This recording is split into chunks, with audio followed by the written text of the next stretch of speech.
Hello everyone. So IDFC first bank के Q4 के results आए हैं एंड कॉन कॉल भी हुआ है कंपनी का, तो दोनों चीजें डिस्कस करेंगे। इनफैक्ट कॉन कॉल ज्यादा इंपॉर्टेंट है इन सारी लैंडिंग कंपनीज के लिए, बिकॉज एसेट क्वालिटी पे आउटलुक वहीं से मिलेगा कि मैनेजमेंट का कैसा कमेंट्री आगे ग्रोथ और एसेट क्वालिटी को लेकर के।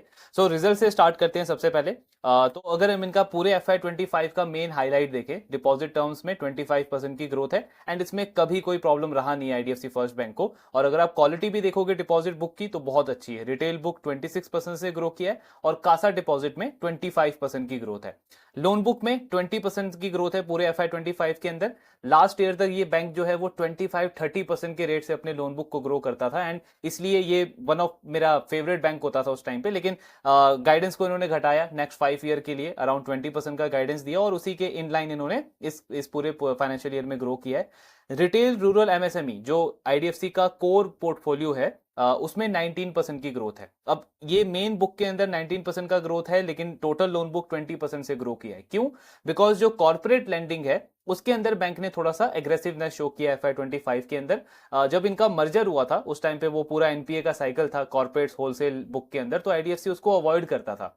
लेकिन FY25 के अंदर एक तरीके से हम बोल सकते हैं थोड़ी सी मजबूरी भी बन गया बैंक के लिए कॉर्पोरेट लोन बुक को ग्रो करना, बिकॉज ये जो तीसरी लाइन आप देख रहे हो उसमें, जिसमें बैंक बता रहा है कि हमारा जो माइक्रो फाइनेंस का पोर्टफोलियो है वो लास्ट ईयर ऑलमोस्ट 7% होता था, अब 4% हो गया है। तो जैसे हर एक माइक्रो फाइनेंस लेंडर कर रहा है अपने एमएफआई बुक को डी ग्रो कर रहा है, वही आईडीएफसी ने भी किया। और micro finance high yielding book होता है, 18-20% आप उस पर इंटरेस्ट रेट चार्ज करते हो। तो जब उसमें आपका बुक का रिडक्शन हो रहा है तो आपका ग्रोथ प्रॉफिटेबिलिटी दोनों इंपैक्ट हो सकता है। सो इन अ वे एक तरीके से उसको कंपनसेट करने के लिए कि एटलीस्ट ग्रोथ को तो हम कहीं से कंपनसेट करें, बैंक ने कॉर्पोरेट लोन को ग्रो करना शुरू करा है। हालांकि इनिशियल ट्रेंड अच्छे है उसमें एसेट क्वालिटी के, और पूरा ओवरऑल बुक 20% पे ग्रो किया है बैंक का। सबसे इंपॉर्टेंट एसेट क्वालिटी का क्या ट्रेंड रहा है, तो अगर आप ग्रॉस एनपीए का नंबर देखोगे आईडीएफसी का, पूरे बैंक लेवल पे 1.87% का ग्रॉस एनपीए, ये लास्ट क्वार्टर में 1.94% था। एक बड़ा पॉजिटिव बैंक के लिए कि 7 बेसिस पॉइंट से बैंक का ग्रॉस एनपीए इंप्रूव हुआ है क्वार्टर ऑन क्वार्टर। हमेशा लैंडिंग बिजनेस में जब आप इनका परफॉर्मेंस देखते हो, स्पेशली एसेट क्वालिटी को लेकर के, तो आपको सीक्वेंशियल देखना है, कभी भी वाई नहीं देखना है। तो 7 बेसिस पॉइंट का इंप्रूवमेंट है ग्रॉस एनपीए में। बैंक क्या कह रहा है कि अगर आप हमारे माइक्रो फाइनेंस बुक को एक्सक्लूड कर दो, पूरे बैंक के बुक में सिर्फ माइक्रो फाइनेंस को एक्सक्लूड करो, तो हमारा ग्रॉस एनपीए 1.63% हो जाता है, जो कि लास्ट क्वार्टर में 1.81% था। यानी सिर्फ मैं बैंक लेवल पे देखूं तो इंप्रूवमेंट है 7 बेसिस पॉइंट का, और अगर मैं माइक्रो फाइनेंस को एक्सक्लूड करके देखूं तो इंप्रूवमेंट है 18 बेसिस पॉइंट का। यानी बैंक का बाकी का जो प्रोडक्ट पोर्टफोलियो है वो बहुत अच्छा कर रहा है, ये बैंक का कहने का मतलब है। और इसमें भी बैंक एक और चीज क्या कह रहा है कि जो हमारा मेन बुक है रिटेल रूरल एमएसएमई, उसमें भी अगर सिर्फ हम माइक्रो फाइनेंस को एक्सक्लूड कर दें तो एसेट क्वालिटी का नंबर और अच्छा हो जाता है, 1.40%, जो कि लास्ट क्वार्टर में था 1.46%। सो अगेन बैंक वही कहने की कोशिश कर रहा है कि माइक्रो फाइनेंस ही एक वो प्रोडक्ट है जो ओवरऑल हमारे एनपीए के लेवल को एलिवेटेड रख रहा है, अदरवाइज बाकी जो प्रोडक्ट्स है हमारे उसमें काफी अच्छी परफॉर्मेंस है। ग्रॉस स्लीपेजेस यानी फ्रेश एनपीए कितना आया Q4 के अंदर, 2192 करोड़ था लास्ट क्वार्टर में, 2175 करोड़ आया, यानी 17 करोड़ का इंप्रूवमेंट है। एक और बड़ा पॉजिटिव आईडीएफसी बैंक के लिए कि सीक्वेंशियली स्लीपेजेस के नंबर कम हुए। और इसमें भी एक और हाईलाइटेड पॉइंट क्या है कि माइक्रो फाइनेंस का स्लिपेजेस कितना है, 437 से 572, यानी ये नंबर इंक्रीज हुआ है, 135 करोड़ से इंक्रीज हुआ है। बट एक्चुअली में जो रेट ऑफ इंक्रीज है वो कम हुआ है। आगे जब हम इनका एसएमए बकेट का एनालिसिस करेंगे तो और बेटर पिक्चर समझ में आएगा। सो इनका जो माइक्रो फाइनेंस का स्लिपेजेस है वो 135 करोड़ से इंक्रीज हुआ है। और बैंक कह रहा है कि अगर आप टोटल स्लिपेजेस में माइक्रो फाइनेंस वाले पोर्टफोलियो को एक्सक्लूड कर दो तो ये जो आपको 17 करोड़ की इंप्रूवमेंट दिख रही है वो एक्चुअली में 150 करोड़ की इंप्रूवमेंट है। यानी ग्रॉस स्लिपेजेस और अच्छे हुए हैं बैंक के लिए अगर हम उसमें माइक्रो फाइनेंस वाले पार्ट को एक्सक्लूड करके देखें। और लास्टली प्रोविजन का नंबर बैंक का थोड़ा सा बड़ा है लास्ट क्वार्टर के कंपैरिजन में, 72% के आसपास। देन ये सारी चीजें हमने बहुत बार डिस्कस करी आईडीएफसी के लिए कि कैसी जर्नी रही है 6-7 ईयर्स की बैंक की। डिपॉजिट का नंबर, लोन बुक का नंबर, बहुत सारे चीजें प्रॉब्लम थी बैंक के लिए जिसको इन्होंने काफी अच्छे से रिजॉल्व किया है। देन इनका कासा बुक अगर आप देखोगे तो बहुत स्टेबल रहा है, 47% के आसपास अभी भी कासा रेशियो है बैंक का। एंड आई मीन ये पूरा जो इंटरेस्ट रेट का साइकिल चला है, इंटरेस्ट रेट बढ़ने से लेकर के अब जो इंटरेस्ट रेट कट होने स्टार्ट हुए हैं, इसमें आप बहुत सारे बैंक्स को देखोगे जिनका कासा रेशियो 40s में होता था वो अर्ली 30s 20s में आ गया है, जिनका कासा रेशियो 30s में होता था वो अर्ली 20s में आ गया है। बट आईडीएफसी का CASA ratio as it is आपको 47-46% के रेंज में दिखेगा। सो एक्चुअली में इस बैंक ने अपने कासा बुक के ऊपर, डिपॉजिट बुक के ऊपर बहुत अच्छा काम किया है। हाँ, ये भी बात है कि अपने डिपॉजिट में ये इंटरेस्ट रेट ज्यादा ऑफर करते हैं कंपेयर टू अदर बैंक्स, लेकिन उसके साथ में पिछले 1-1.5 साल में इन्होंने बहुत सारे बकेट्स में इंटरेस्ट रेट कट भी किए हैं। उसके बाद भी अभी तक कोई बहुत सीवियर रिडक्शन दिखा नहीं है हमको इनके कासा लेवल पे। सो बैंक ने इस पे बहुत अच्छा काम किया है पिछले काफी सालों में। देन इनका interest I mean cost of deposit, cost of fund देखोगे वो भी काफी स्टेबल है 6.5% के आसपास। एंड ये है इनका बोरोइंग का कंपोजिशन, मतलब इनके बैलेंस शीट में डिपॉजिट और बोरोइंग में टोटल बोरोइंग का कितना कंपोजिशन है। वो मर्जर के टाइम पे था 48%, अब आ गया 11%। इसका सिग्निफिकेंस क्या है? तो एक्चुअली में अगर आप समझो बैंकिंग को एडवांटेज क्या है, एक बैंक को एडवांटेज क्या होता है कि वो डिपॉजिट रेज कर सकता है, वो डिपॉजिट ला सकता है अपने बिजनेस के अंदर, तो उसको जो लोन देना है आगे उसका फंडिंग वो डिपॉजिट के थ्रू कर सकता है। वरना तो बैंक और एनबीएफसी में कोई बड़ा एडवांटेज नहीं है, ज्यादा एडवांटेज एनबीएफसी को ही है, लेकिन बैंक के पास सबसे बड़ा एडवांटेज आ जाता है जब उसको डिपॉजिट रेज करने का बेनिफिट मिलता है। तो अगर कोई भी बैंक अपना जो लोन बुक का ग्रोथ है, लोन बुक की ग्रोथ को फंड कर रहा है एक्सटर्नल बोरोइंग से, मार्केट से बोरोइंग करके, तो वो बैंक कभी भी सस्टेनेबली ग्रो कर ही नहीं सकता। आई मीन शेयर होल्डर के लिए वो कभी पैसा नहीं बना सकता, क्योंकि आप एक्सटर्नल बोरोइंग से फंडिंग ले रहे हो। सेम आपका जो मैट्रिक है वो बिल्कुल एनबीएफसी वाला हो गया, वहां पे एक एनबीएफसी आपको आउट परफॉर्म कर देगा, बिकॉज एनबीएफसी को कोई एसएलआर, सीआरआर ये सब कुछ फॉलो नहीं करना होता। और भी बहुत सारे रेगुलेटरी हैं जो एनबीएफसी के ऊपर नहीं होते हैं, इसीलिए एनबीएफसी का जब आप आरओई का नंबर देखते हो वो बहुत बेटर होता है in comparison to banks.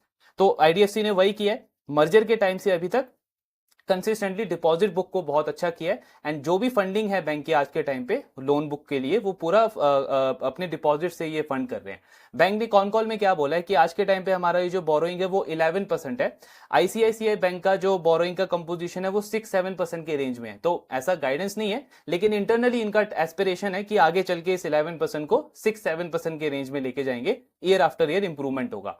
Credit to deposit ratio भी इंप्रूव हुआ है, लास्ट ईयर ये 98% के आसपास था, अब 93-94% आया है। एंड कॉनकॉल में मैनेजमेंट ने बोला है कि इसको FY26 के अंदर लेट 80s तक लेकर के जाएंगे, यानी 87-88% के आसपास। तो मतलब वही डिपॉजिट का ग्रोथ ज्यादा रहेगा, लोन बुक का ग्रोथ कम रहेगा। देन इनका लोन बुक का कंपोजिशन देखोगे तो रूरल फाइनेंस पहले थोड़ा सा ज्यादा होता था, अब कम हो गया क्योंकि बैंक माइक्रो फाइनेंस को रिड्यूस करता जा रहा है। कॉर्पोरेट लोन का कंपोजिशन थोड़ा सा इंक्रीज हुआ है 17% के आसपास। एंड प्रोडक्ट वाइज आप देखोगे तो कहां पे बैंक सबसे ज्यादा बुलिश है, 112% से गोल्ड लोन वाला बुक ग्रो किया है बैंक के लिए, लेकिन इसका बेस काफी छोटा है। देन 45% की ग्रोथ है एजुकेशन लोन में, अगेन इसका भी बेस काफी छोटा है। क्रेडिट कार्ड एक्चुअली में आईडीएफसी का बहुत अच्छा कर रहा है। इंडस्ट्री में काफी बैंक्स हैं जिनका क्रेडिट कार्ड वाले पोर्टफोलियो में प्रॉब्लम आया है। इंडसइंड बैंक है, एयू बैंक को हमने डिस्कस किया जिसके क्रेडिट कार्ड में काफी एनपीएस बढ़ गए, लेकिन आईडीएफसी का 4-5 साल पुराना ये क्रेडिट कार्ड का बुक है, लेकिन इसमें एसेट क्वालिटी में कोई प्रॉब्लम नहीं आया और बैंक कंसिस्टेंटली इसको हाई पेस पे ग्रो कर रहा है। इनके अलावा आप देखोगे तो मॉर्गेज के जो प्रोडक्ट्स हैं, आपका home loan, loan against property, vehicle loan, इनमें काफी हाई डबल डिजिट से आईडीएफसी बैंक जो है अपने लोन बुक को ग्रो कर रहा है। एंड देन ऑफ कोर्स आपका एमएसएमई और कॉर्पोरेट जिसमें 34% की ग्रोथ है। और माइक्रो फाइनेंस, जैसे हमने बहुत सारे माइक्रो फाइनेंस एनबीएफसी और बैंक्स में देखा है कि अपने एमएफआई बुक को वो रिड्यूस कर रहे हैं, इन्होंने भी 28% से डी ग्रो किया है अपने माइक्रो फाइनेंस के बुक को। देन इनका अगर हम कलेक्शन एफिशिएंसी का सबसे इंपॉर्टेंट नंबर देखें तो अगर आप ये लास्ट 12 क्वार्टर्स का डेटा देखोगे तो बैंक का जो कलेक्शन एफिशिएंसी का नंबर सबसे लोएस्ट गया था वो 99.3% गया था। इसके अलावा पिछले 12 क्वार्टर्स में इनका कलेक्शन एफिशिएंसी 99.5% के आसपास स्टेबल है। ये डेटा एक्सक्लूडिंग माइक्रो फाइनेंस है, यानी माइक्रो फाइनेंस बुक को एक्सक्लूड करके। तो बैंक क्या कह रहा है, वही पॉइंट कि माइक्रो फाइनेंस को एक्सक्लूड करके मेरे किसी भी प्रोडक्ट में कोई सीरियस प्रॉब्लम नहीं है, कलेक्शन एफिशिएंसी मेरा बैंक लेवल पे एज इट इज है, बहुत स्टेबल कलेक्शन एफिशिएंसी है। प्लस SMA1 और SMA2 यानी नंबर ऑफ कस्टमर्स जिन्होंने 2 या 3 EMIs मिस कर दी है, एक्सक्लूडिंग माइक्रो फाइनेंस, अगेन इसमें भी आपको दिखेगा काफी स्टेबिलिटी है। हाँ, लास्ट क्वार्टर से ये नंबर इंक्रीज जरूर हुआ है 0.82 से 0.87, लेकिन कॉन कॉल में मैनेजमेंट ने इसका क्लैरिफिकेशन दिया है कि अगर आप पिछले 2 साल का डेटा देखोगे तो ये इसी रेंज में रहता है, 0.8 से लेकर के 0.9% के बीच में। तो माइनर अप डाउन चलता रहता है क्वार्टर ऑन क्वार्टर, लेकिन हमारे किसी भी प्रोडक्ट में in terms of asset quality कहीं पे भी कोई प्रॉब्लम नहीं देख रहे हैं एंड पूरा कन्विक्शन है उनको कि आने वाले क्वार्टर्स में भी एसेट क्वालिटी स्टेबल रहेगी इनके बाकी के पोर्टफोलियो में। और बैंक थोड़ा सा और ट्रांसपेरेंसी और कॉन्फिडेंस बिल्डअप करने के लिए मार्केट का प्रोडक्ट वाइज भी ये शेयर करते हैं कि किस किस का SMA1 SMA2 कैसा है। सो यहाँ पे भी आप देखोगे मॉर्टगेज हो, व्हीकल्स हो, MSME हो, सबका SMA1 SMA2 स्टेबल है। कंज्यूमर लोन और क्रेडिट कार्ड पोर्टफोलियो में जरूर थोड़ा सा इंक्रीज हुआ है SMA1 SMA2 लास्ट क्वार्टर के कंपैरिजन में, बट वही इन्होंने क्लैरिफिकेशन दिया जो अभी हमने डिस्कस किया। सबसे इंपॉर्टेंट माइक्रो फाइनेंस वाला, यही सबसे पेनफुल प्रोडक्ट है इनके लिए। तो इसका SMA1 SMA2 आप देखोगे तो लास्ट क्वार्टर से 54 बेसिस पॉइंट इंक्रीज हुआ है। पिछले क्वार्टर में 4.56 था, इस क्वार्टर में 5.10 है।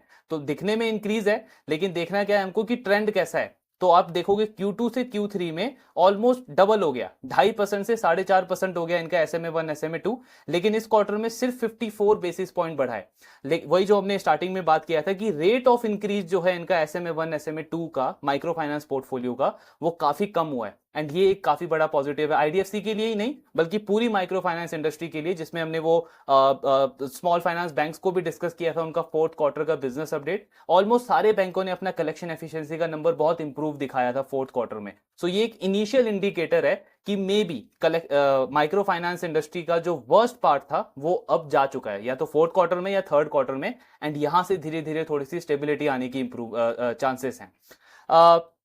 देन ओवरऑल बैंक लेवल पे ग्रॉस NPA वही जो हमने डिस्कस किया इंप्रूव हुआ। एक और इंपॉर्टेंट पॉइंट ये माइक्रो फाइनेंस पोर्टफोलियो के लिए। सो बैंक का अगर आप SMA 0 देखोगे, ये सीक्वेंशियली 45% से इंप्रूव हुआ है। लास्ट क्वार्टर में 275 करोड़ था, इस क्वार्टर में 152 करोड़ है, यानी नंबर ऑफ कस्टमर्स जिन्होंने एक EMI मिस करी, ये नंबर इंप्रूव हुआ है बैंक के लिए पिछले क्वार्टर से। और इनफैक्ट SMA1 और SMA2 भी अगर आप देखोगे तो 501 करोड़ से 488 करोड़ आया है। यानी वही पॉइंट जो हमने डिस्कस किया कि अर्ली इंडिकेशन है कि जो पेनफुल वाला सिचुएशन था वो धीरे धीरे अब स्टेबल हो रहा है पूरे माइक्रो फाइनेंस इंडस्ट्री के लिए, एंड एक्चुअली में ये काफी पॉजिटिव है। ये ट्रेंड NPA का हमने पहले भी डिस्कस किया कि स्लीपेजेस ऑलमोस्ट 17 करोड़ से इंप्रूव हुए हैं, और अगर हम माइक्रो फाइनेंस को एक्सक्लूड कर दें तो 150 करोड़ का स्लीपेजेस में इंप्रूवमेंट है। लास्टली फोकस करते हैं इनके माइक्रो फाइनेंस का जो लोन बुक है उसके ऊपर। सो 6.6 से 4% पे आ गया। डिसबर्समेंट आप देखो, पहले एक क्वार्टर में बैंक 2000 करोड़ डिसबर्स करता था, अब 750 करोड़ के आसपास करता है। एंड इसकी कलेक्शन एफिशिएंसी का एक और मतलब पॉजिटिव कॉन्फिडेंस देने वाला डेटा इन्होंने शेयर किया है कि कलेक्शन एफिशिएंसी इनका 99.2% पे आ गया है। और अगर कर्नाटका वाले पोर्टफोलियो को वो जो इशू है वहां पे उसको एक्सक्लूड कर दें तो 99.4% का कलेक्शन एफिशिएंसी का नंबर है। एक्चुअली में IDFC फर्स्ट बैंक का जो 50% पोर्टफोलियो है माइक्रो फाइनेंस का वो तमिलनाडु में है, तो मेन इनको वहीं पे फोकस करना है, बट ओवरऑल यहां पे भी इंप्रूवमेंट हमको आता हुआ दिख रहा है। एक और चीज अगर हम डिस्कस करें तो आप देखोगे ये जो Q3 ऑफ FY24 है IDFC फर्स्ट बैंक का, यहां पे सबसे पहली बार कलेक्शन एफिशिएंसी डिप हुआ था इस बैंक के लिए। एंड आई रिमेंबर इनका यही वो लास्ट क्वार्टर था जहां पे बैंक ने YOY लेवल पे प्रॉफिटेबिलिटी में ग्रोथ दिखाया था।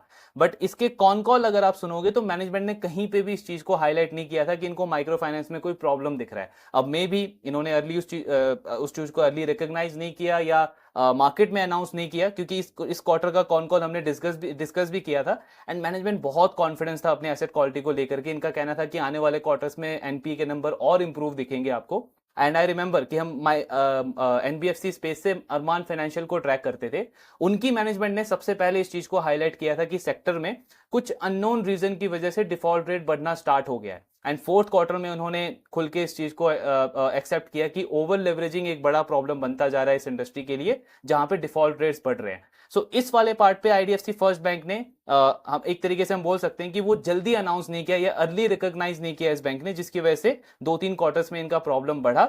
हालांकि अब चीजें स्टेबल होती हुई दिख रही है, कलेक्शन एफिशिएंसी का नंबर जो है वो मार्च में काफी अच्छा आया इस बैंक के लिए। देन बैंक अपने माइक्रो फाइनेंस पोर्टफोलियो को ये जो गवर्नमेंट की स्कीम है CGFMU उसके अंडर ये कवर भी करवा रहे हैं। अभी ऑलमोस्ट 66% ये पोर्टफोलियो कवर हो चुका है, बट ये जो इनको क्लेम मिलेगा वो 1 साल के लैग के बाद मिलेगा, यानी FY27 में मिलेगा। तो 1-1.5 साल तक तो आपको अपने पोर्टफोलियो पे हिट लेना पड़ेगा, देन उसके बाद आपको गवर्नमेंट की तरफ से क्लेम मिलना स्टार्ट होगा इसके अंदर।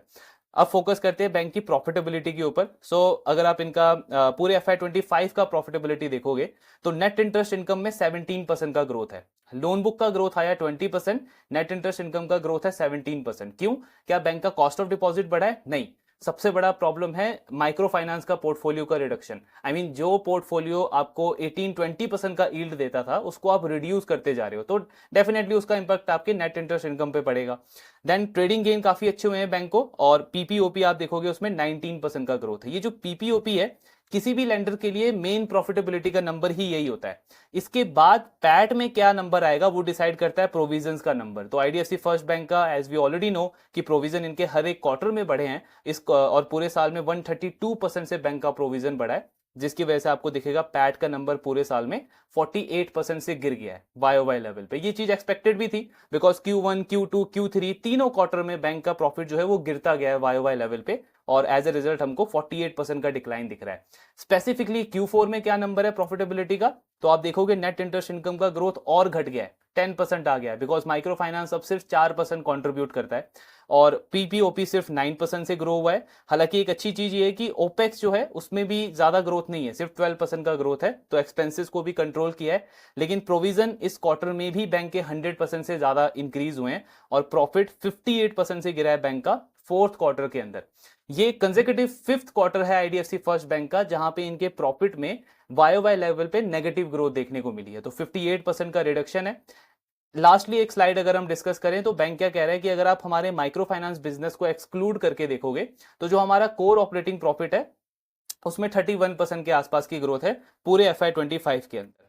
बट पॉइंट आई मीन मुझे ये कुछ लॉजिक समझ में आता नहीं है कि माइक्रो फाइनेंस को एक्सक्लूड करके हम क्यों देखें आपकी प्रॉफिटेबिलिटी को, बिकॉज यही बुक जब बैंक के लिए अच्छा करता था पिछले साल तक तो बैंक इसको काफी हाईलाइट करता था कि रिस्क को मैनेज करते हुए हम हमारा जो निम है उसको 6% से ऊपर रखते हैं, प्रॉफिटेबिलिटी में इतनी अच्छी ग्रोथ है। और अब जब इस FY25 में पूरा पेन स्टार्ट हुआ है तो कोई सेंस बनता नहीं है कि इस बुक को एक्सक्लूड करके हम प्रॉफिटेबिलिटी का नंबर देखें, बिकॉज फिर तो वही पॉइंट हो गया कि एंजल वन बोलेगा कि सेबी अगर वो रेगुलेशन नहीं लाता तो मेरा सेल्स नहीं घटता, मोतीलाल बोलेगा कि अगर ट्रंप टैरिफ वॉर स्टार्ट नहीं करता तो मेरा जो ट्रेजरी इन्वेस्टमेंट वाला पोर्टफोलियो है वो अभी भी प्रॉफिट दिखाता। तो इफ एंड बट ये चलता नहीं है, अल्टीमेटली आपके बुक का पार्ट है। पिछले साल अच्छा कर रहा था, इस साल पेन है, जिसकी वजह से पूरे बुक में हमने ये बड़ा हिट देखा है आईडीएफसी के। So result of course disappointing है, लेकिन इसका जो बहुत बड़ा पार्ट है वो ऑलरेडी एक्सपेक्टेड था। आई मीन Q3 में ही आप देखोगे तो मैनेजमेंट ने कॉन कॉल में बोला था कि Q4 में भी जो हमारे प्रोविजंस हैं वो काफी लार्जर नंबर पे होंगे, एंड इनफैक्ट पीक करेगा हमारा प्रोविजनिंग का नंबर फोर्थ क्वार्टर के अंदर। सो अब देखते हैं कि कॉन कॉल के अंदर मैनेजमेंट ने क्या इंडिकेशन दिया है आने वाले क्वार्टर्स में। सबसे पहले इनके कैपिटल रेजिंग के ऊपर बात करते हैं, तो आईडीएफसी फर्स्ट बैंक जो है काफी बड़ा कैपिटल रेज कर रहा है, 7500 करोड़ का ये बैंक कैपिटल रेज कर रहा है, एंड आई थिंक पिछले 6-7 साल में सबसे बड़ा कैपिटल रेज अभी तक ये कर रहा है बैंक 7500 करोड़ का। इसके पीछे का रैशनल इन्होंने क्या दिया है कि यही FY25 जो हमारा इतना खराब गया है इन टर्म्स ऑफ प्रॉफिटेबिलिटी, तो आगे बैंक को सस्टेनेबल तरीके से ग्रो कराने के लिए हमको ये कैपिटल रेजिंग करनी पड़ रही है। एंड एक तरीके से इन्होंने आईसीआईसीआई बैंक का भी एग्जांपल दिया है कि अगर आप आईसीआईसीआई बैंक को देखोगे 2000 से लेकर के 2010 तक का जो डिकेड था तो 3-4 बार उन्होंने काफी बड़ा बड़ा अमाउंट कैपिटल रेज किया है, बिकॉज इनिशियल ईयर्स में एक बैंक को फंडिंग की रिक्वायरमेंट पड़ती है। सो वही प्रॉब्लम हमारे साथ में भी है। अब आई डोंट नो कि क्या आईडीएफसी को भी अगले 10-15 साल लग जाएंगे आरओई 17-18% शो करने में, जो आईसीआईसीआई बैंक अब शो करना स्टार्ट कर रहा है। सो वो चीज हमको देखना पड़ेगा। तो कैपिटल रेज कर रहा है बैंक 7500 करोड़, इससे होगा क्या, ईपीएस का ग्रोथ और घट जाएगा, यानी शेयर होल्डर के जो बेनिफिट है वो और कुछ टाइम तक नहीं आएगा। प्लस आरओई काफी कम हो गया बैंक का, आरओई जो एक टाइम पे 10-11% होता था, इस साल बैंक का आरओई 4% हो गया है। मैनेजमेंट का अगेन वही कहना है कि अगर आप माइक्रो फाइनेंस को एक्सक्लूड करके देखोगे तो 7% का आरओई है, एंड हमारा टारगेट है कि 7% को 15% तक लेकर के जाएंगे। लेकिन माइक्रो फाइनेंस को एक्सक्लूड करके क्यों देखे, आपके बुक का पार्ट है वो, और एक्चुअल में आपका आरओई 4% है, तो आरओई को 4% से 15% तक जाना होगा, एंड हमको देखना है कि वो कितना टाइम लगेगा उसको 15% तक पहुंचने में। एक्चुअली में सबसे इंटरेस्टिंग चीज अगर आप देखो तो लास्ट ईयर जब हम इस बैंक को डिस्कस करते थे 10-11% का इसका आरओई था, एंड बैंक ने गाइडेंस दिया था कि FY29 तक हम 18-19% तक लेकर के जाएंगे। एक्चुअली में जिस तरीके की इसकी परफॉर्मेंस थी उस टाइम तक, तो ऐसा लग रहा था कि टाइम से पहले उस नंबर को बैंक अचीव कर लेगा। लेकिन सिर्फ एक साल, पूरा FY25 का सिर्फ एक फाइनेंशियल ईयर, और उसमें भी सिर्फ एक प्रोडक्ट में प्रॉब्लम आया, एंड ऐसा लग रहा है आईडीएफसी फर्स्ट बैंक अपनी प्रोग्रेस में काफी पीछे हो गया। आरओई का नंबर 10-11% से 4% आ गया, अब तो काफी टाइम लगेगा उस आरओई की रिकवरी में। तो ये पहला कैपिटल रेजिंग वाला पॉइंट था।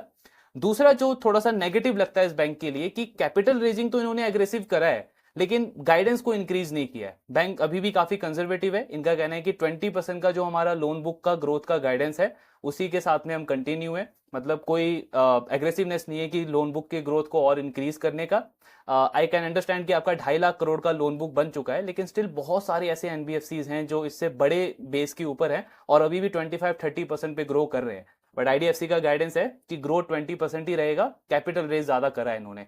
तो इसका मतलब काफी ज्यादा टाइम लगेगा एक्चुअली में इनके आरओई इंप्रूवमेंट के अंदर, अगर बैंक ग्रोथ को नहीं बढ़ाता है और ज्यादा। देन तीसरा पॉइंट डिपॉजिट के ऊपर। सो इनका डिपॉजिट ग्रोथ का गाइडेंस है 22 से 23% FY26 के लिए।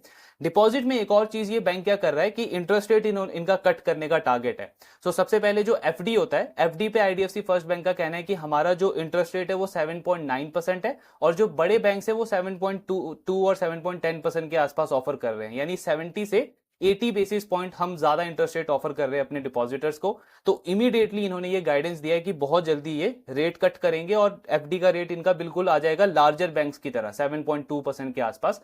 सो एक तो वो करेंगे, प्लस सेविंग अकाउंट का इन्होंने फरवरी के अंदर जो 5 से 10 लाख का जो बकेट साइज होता है उसमें इंटरेस्ट रेट इन्होंने 7.25% से 5% कर दिया है। सो ये एक रेट कट ऑलरेडी ले चुके हैं। आगे आरबीआई की तरफ से इनका कहना है कि जो 50 बेसिस पॉइंट का रेपो रेट कट हुआ है और पूरे साल में एक्सपेक्टेड है कि 2 रेट कट और होंगे, तो मोटा मोटा 1% का रेट कट और माइक्रो फाइनेंस पोर्टफोलियो का रिडक्शन, तो इन सारी चीजों को इंक्लूड करके निम के ऊपर भी इंपैक्ट पड़ेगा आईडीएफसी फर्स्ट बैंक के। इस साल फोर्थ क्वार्टर में इनका निम आया 5.95%। बैंक कह रहा है कि अगले साल हमारा 10 बेसिस पॉइंट का रिडक्शन होगा निम में, यानी अराउंड 5.85% के आसपास इनका निम आएगा FY26 के अंदर। तो निम में थोड़ा सा प्रेशर रहेगा। अब कुछ पॉजिटिव गाइडेंस की बात करते हैं। तो पॉजिटिव गाइडेंस दिया है बैंक ने अपने ऑपरेशनल एक्सपेंसेस की तरफ। सो बैंक का कहना है कि हमारा ऑपरेटिंग एक्सपेंसेस आप देख रहे हो कि हर एक क्वार्टर में कम होता जा रहा है, ये ट्रेंड कंटिन्यू रहेगा FY26 के अंदर भी। सो ऑपरेटिंग एक्सपेंसेस हमारा कम रहेगा, ऑपरेशनल इनकम हमारा उसका ग्रोथ हमारा ज्यादा रहेगा, यानी पीपीओपी लेवल पे ऑपरेटिंग लेवरेज मिलेगा बैंक को। पर यहाँ पे एक रिस्क है, पिछला 1-1.5 साल अगर आप देखोगे बैंकिंग इंडस्ट्री के लिए तो इन टर्म्स ऑफ डिमांड इतना अच्छा नहीं है। आई मीन हर एक लेंडर का ग्रोथ रेट घटा ही है, सबका एसेट क्वालिटी का प्रॉब्लम देखने को मिला है, तो डिमांड इतनी अच्छी नहीं रही है। लेकिन अब धीरे धीरे चीजें इंप्रूव हो रही है, तो कल को चल के अगर डिमांड वापस आती है क्रेडिट की पहले की जैसी, डबल डिजिट में क्रेडिट ग्रोथ आता है, तो इनके जो बड़े कॉम्पिटिटर्स हैं वो अपना एग्रेसिवनेस स्टार्ट करेंगे इंडस्ट्री के लिए। सो वहां पे आईडीएफसी फर्स्ट बैंक को ये 20% का ग्रोथ मेंटेन करने के लिए वापस से एग्रेसिवनेस स्टार्ट करना पड़ेगा। तो मे बी उस टाइम पे इनका एक्सपेंस बढ़ना स्टार्ट हो सकता है। लेकिन इसका जो इन्होंने आंसर दिया है कि जो कॉस्ट कटिंग हम कर रहे हैं अपना, वो नॉन बिजनेस रिलेटेड कर रहे हैं, मतलब बिजनेस की ग्रोथ के पॉइंट ऑफ व्यू से जो एक्सपेंसेस लगेगा उसको कंटिन्यू रखेंगे, बट जो अदर एक्सपेंसेस हैं उसमें हम थोड़ी सी एफिशिएंसी बिल्ड कर रहे हैं। सबसे पहला काम ये क्या कर रहे हैं, जैसे अदर एक्सपेंसेस में एक तो आपका जो कस्टमर्स को जो एसएमएस जाता है, तो बैंक का कहना है कि आज के टाइम पे बहुत सारी ऐसी सर्विसेज हैं जिसके लिए कस्टमर्स को 2-2, 3-3 एसएमएस जाते हैं, तो उन नंबर ऑफ एसएमएस को हम कम कर रहे हैं। जैसे 2 की जगह 1 एसएमएस गया, प्लस जो कॉर्पोरेट ट्रैवल होता है हमारा उसको हम बेटर प्लानिंग, बेटर शेड्यूलिंग के साथ में उसमें भी कॉस्ट कटिंग कर रहे हैं। सो इन चीजों से 150 करोड़ का कॉस्ट रिडक्शन कर रहा है आईडीएफसी फर्स्ट बैंक पूरे साल के अंदर, और इनका कहना है कि ये कंटिन्यू रहेगा 2-3 साल तक। दूसरा जो कॉस्ट कटिंग हो रही है कंपनी की, वो हो रही है इनके कस्टमर सर्विस सेंटर के अंदर। सो बैंक का कहना है कि हमारे कस्टमर सर्विस सेंटर में पहले अराउंड 11 लाख के आसपास कॉल आता था, 11 लाख टोटल कस्टमर्स के कॉल आते थे, एंड हमने उसको काफी ट्रैकिंग और मॉनिटरिंग किया कि किन किन क्वेरीज के लिए कस्टमर्स के ज्यादा कॉमनली कॉल आते हैं, एंड हमने वहां पे अलग अलग चैनल्स प्रोवाइड करा जिससे कस्टमर अपने एंड पे ही उनके क्वेरीज को रिजॉल्व कर सकता है। सो कॉल का जो फ्लो है वो 11 लाख से कम होकर के 8 लाख आ गया, मतलब 11 से 8 लाख। तो जब कॉल का फ्लो कम हो गया तो उस कॉल को मैनेज करने के लिए जो मुझे रिसोर्सेज चाहिए, इक्विपमेंट चाहिए, मैन पावर चाहिए, उसकी भी रिक्वायरमेंट कम हो गई। सो वहां से कॉस्ट कटिंग हो रही है। तो बैंक कह रहा है कि ग्रोथ के लिए जो एक्सपेंसेस लगेगा उसका वो कंटिन्यू रहेगा, लेकिन अदर एक्सपेंसेस जो हैं उसमें हम कंट्रोल कर रहे हैं, और उसको लेकर के हम कॉन्फिडेंट हैं कि ऑपरेशनल एक्सपेंसेस का जो ग्रोथ है वो ऑपरेशनल इनकम के ग्रोथ से कम रहेगा अगले 2-3 साल तक, यानी पीपीओपी लेवल पे ऑपरेटिंग लेवरेज कंटिन्यू रहेगा बैंक का। एक और पॉजिटिव गाइडेंस दिया है बैंक ने अपने माइक्रो फाइनेंस पोर्टफोलियो को लेकर के। सो बैंक का कहना है कि जैसे हमने Q3 में बोला था कि प्रोविजन का पीक बनेगा फोर्थ क्वार्टर में, उस गाइडेंस के साथ में हम कंटिन्यू है। हमारा मानना है कि Q1 में माइक्रो फाइनेंस का जो प्रोविजनिंग का नंबर है वो Q4 के कंपैरिजन में कम होना चाहिए और देन Q2 में Q1 के कंपैरिजन में कम होना चाहिए। ऑलरेडी इनका कहना है कि जैसा कलेक्शन एफिशिएंसी हमने अप्रैल में मार्च में देखा है, ऑलमोस्ट सेम कलेक्शन एफिशिएंसी हमको अप्रैल में भी देखने को मिल रही है। तो ये एक हमको कॉन्फिडेंस दे रहा है कि धीरे धीरे चल के एसेट क्वालिटी इंप्रूव होगी। और इनके पास अराउंड 300 करोड़ का कॉन्टीजेंसी प्रोविजन इन्होंने रखा हुआ है अपने बुक पे। तो जब भी ऐसा लगेगा कि माइक्रो फाइनेंस पोर्टफोलियो अब ठीक हो चुका है तो वो 300 करोड़ का कॉन्टीजेंट प्रोविजन भी बैंक रिलीज करेगा, जिससे पीएनएल में ऑफकोर्स और इंप्रूवमेंट आएगा। क्रेडिट कॉस्ट के लिए भी पॉजिटिव गाइडेंस है। इस साल इनका क्रेडिट कॉस्ट था 2.46%, मतलब सारी चीजें इंक्लूड करके, माइक्रो फाइनेंस को इंक्लूड करके एंड जो वो मुंबई वाला टोल केस वाला जो केस हुआ था उसको इंक्लूड करके। सो बैंक कह रहा है अगले साल जो हमारा क्रेडिट कॉस्ट है वो 1.85% होगा, यानी 50 से 60 बेसिस पॉइंट इंप्रूवमेंट आएगा क्रेडिट कॉस्ट के अंदर। तो दो तीन अच्छी चीजें क्या है, सबसे पहला ऑपरेटिंग लिवरेज मिलेगा बैंक को, मतलब ऑपरेशनल एक्सपेंसेस कम होंगे, ऑपरेशनल इनकम में ग्रोथ होगा। दूसरा क्या है कि क्रेडिट कॉस्ट में इंप्रूवमेंट देखने को मिलेगा 2.46% से 1.85%, यानी ये चांसेस ज्यादा है कि बैंक पैट लेवल पे थोड़ा सा पॉजिटिव ग्रोथ शो कर सकता है FY26 के अंदर। हालांकि Q1 में इन्होंने नेगेटिव गाइडेंस दिया है। बैंक का कहना है कि Q1 में YOY लेवल पे आपको पैट में ग्रोथ नहीं देखने को मिलेगा, लेकिन Q2 ऑनवर्ड्स धीरे धीरे करके हमारा प्रॉफिटेबिलिटी इंप्रूव होगा और जो बड़ा इंप्रूवमेंट है वो H2 ऑफ FY26 से स्टार्ट होगा। तो ये पूरा ओवरऑल गाइडेंस है IDFC फर्स्ट बैंक का FY26 के लिए। अपॉर्चुनिटी के पॉइंट ऑफ व्यू से तो अगेन जैसा हमने पहले भी डिस्कस किया था, आई रिमेंबर Q1 में जब इस बैंक को हमने कॉल इनका डिस्कस किया था, वहां पे बैंक ने गाइडेंस दिया था कि H2 जो होगा FY25 का, वहां से हमारी प्रॉफिटेबिलिटी नॉर्मलाइज होनी स्टार्ट होगी। देन Q2 में जो एक बड़ा शॉक आया मुंबई टोल केस वाला, एंड मैनेजमेंट ने सडनली गाइडेंस चेंज किया कि FY25 पूरा हिट रहेगा प्रॉफिटेबिलिटी पे और मे बी ये FY26 में भी कुछ हद तक कंटिन्यू रह सकता है। सो वहीं पे हमने डिस्कस किया था कि इस तरीके के बिजनेस में कोई पॉइंट बनता नहीं है कि मैं अपने कैपिटल को स्टक करूं जब मुझे पता है कि बिजनेस में प्रॉब्लम है एंड मैनेजमेंट खुद कॉन्फिडेंट नहीं है कि चीजें कब जाके क्लियर होगी। तो मैं अपना कैपिटल कैसे अननेसेसरी ऐसे बिजनेस में स्टक कर सकता हूं। आप देखोगे तो 5 ऐसे क्वार्टर हो गए कंसिस्टेंटली जहां पे बैंक का पैट ग्रो ही नहीं कर रहा है। ग्रोथ तो दूर की बात है, नेगेटिव ग्रोथ आती जा रही है 40-50% की YOY लेवल पे, और वो भी तब जब माइक्रो फाइनेंस इनका सिर्फ 6-7% था टोटल बुक का। अगर इन केस माइक्रो फाइनेंस इनका डबल डिजिट में होता तो मे बी ये बैंक लॉस में भी जा सकता था, जैसे कुछ स्मॉल फाइनेंस बैंक्स ने रिपोर्ट करा। सो एक पूरा फाइनेंशियल ईयर सिर्फ एक पर्टिकुलर प्रोडक्ट में जो खराब हुआ, उस बैंक का काफी सारे फंडामेंटल्स को खराब किया है। एंड ऑफ कोर्स गाइडेंस है कि FY26 में प्रॉफिटेबिलिटी में इंप्रूवमेंट होगा, लेकिन वो इंप्रूवमेंट कितना होगा, कब तक होगा, इस पे कोई एग्जैक्ट क्लैरिटी नहीं है। एंड साथ में मैनेजमेंट ने ये भी कहा कि ये अर्ली इंडिकेशंस हैं इंप्रूवमेंट के माइक्रो फाइनेंस में, एटलीस्ट हमें 1-2 क्वार्टर का वेट करना चाहिए, यानी थोड़ी कॉशियस कॉल अभी भी है मैनेजमेंट की तरफ से।